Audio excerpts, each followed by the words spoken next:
Everyone loves to argue about franchises that went on too long. People fight over which sequel ruined everything, which reboot should never have existed, which studio did it wrong. But that's not actually the interesting question. The real question is this: which franchises should have stopped and didn't necessarily lose money, they just massively disappointed the fan base that got them there in the first place? Because sometimes the most expensive mistake in Hollywood is not the flop, it's a success that refuses to end. Let's start with the biggest sacred cow of them all, Star Wars. Star Wars absolutely should have stopped at Return of the Jedi. And when it did stop, it was perfect. The story was done. The villain was defeated. The myth was complete. For years, Star Wars felt untouchable. It was rare. It was special. And then it came back. And yeah, it made a ton of money. Disney paid $4 billion for Star Wars, and they've earned that back. But here's what quietly disappeared: scarcity. Star Wars used to be an event. Now it's a content pipeline. Movies, series, spin offs, side stories, prequels to side characters you barely remember or never cared about. The brand didn't collapse, it got soft. And once a movie franchise becomes soft, it stops feeling important. Star Wars didn't just die financially, it died mythically. And that loss doesn't show up on a balance sheet. Next up, Jurassic Park.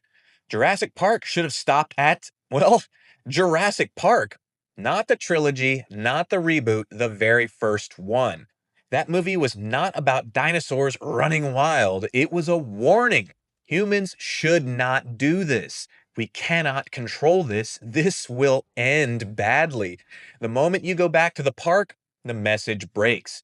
By the time you get weaponized dinosaurs and clone hybrids, the story isn't awe anymore, it's escalation. And escalation is the fastest way to drain meaning out of spectacle and passion. The later Jurassic films made serious money. I'll never understand how Rebirth crossed the billion-dollar line, but it did.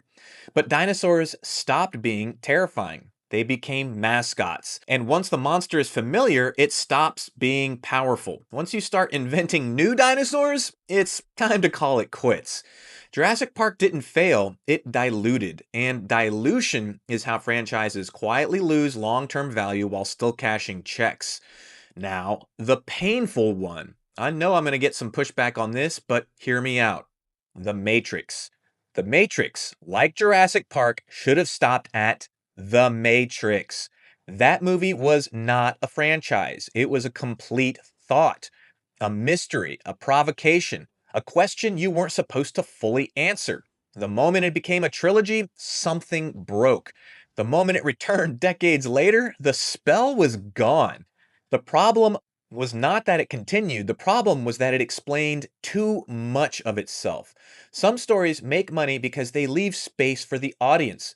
Once you turn philosophy into inventory, wonder disappears. The Matrix went from cultural lightning bolt to a product line, and you can't sell mystery once you've itemized it. Now, let's talk about the one people don't want to admit: the Marvel Cinematic Universe. The MCU should have stopped at Endgame, not because it failed, but because it succeeded perfectly. Endgame was not just a finale, it was the payoff. A decade of setup, dozens of characters, multiple storylines, all converging into one moment that actually felt earned. It ended arcs. It closed loops. It gave weight to everything that came before it. And then it kept going. Phase 4 didn't feel like a continuation, it felt like a reset pretending it wasn't.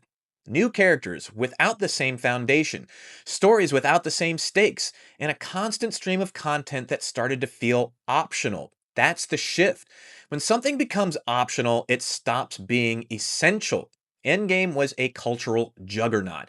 How many people were clamoring to watch all of the previous movies just so they could get caught up and participate in the worldwide spectacle? Marvel didn't lose its ability to make money, but it lost something more important: momentum. Because Endgame wasn't just an ending, it was the last moment where watching felt mandatory. After that, you could skip things. And once audiences learn they can skip, they will. The MCU didn't crash, it fragmented, and fragmentation is how dominance slowly fades into the noise. Now, here's where people expect a lesson from me. They expect the moral to be studios are greedy, they should have stopped, they ruined good things, but that's not it. Here's the real problem. These franchises didn't fail because they kept going, they failed because they trained their audiences to expect infinity. Once you teach people that a story never ends, they stop valuing any single chapter. When there's always another movie coming, this one doesn't matter as much.